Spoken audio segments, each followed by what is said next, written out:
पुरंदर विमानतळ विरोधात शेतकरी आक्रमक, लाठीचार्जमध्ये एका वृद्ध महिलेचा मृत्यू झाल्याचा आरोप, अंजना कामठे असं मृत महिलेचं नाव।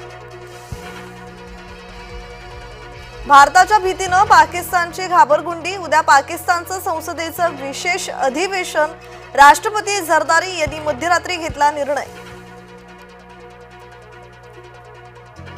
जम्मू काश्मीरच्या सीमेवर पुन्हा गोळीबार, पाकिस्तानकडून वारंवार शस्त्रसंधीचं उल्लंघन, भारतीय लष्कराकडूनही जोरदार प्रत्युत्तर।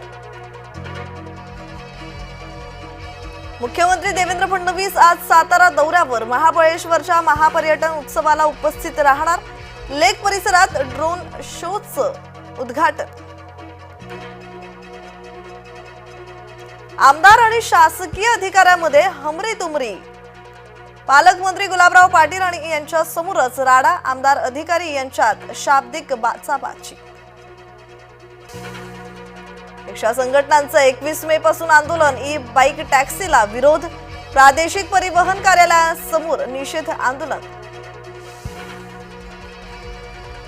राज्यावर अवकाळी पावसाचा सावट, पुढील 5 दिवस अवकाळीचा अंदाज, कोकण किनारपट्टी आणि मध्य महाराष्ट्राला इशारा। राज्यात उष्णतेचा कहर, अनेक ठिकाणी पारा 44 अंश सेल्सिअसहून अधिक, उष्णतेचा आरोग्यावर विपरीत परिणाम।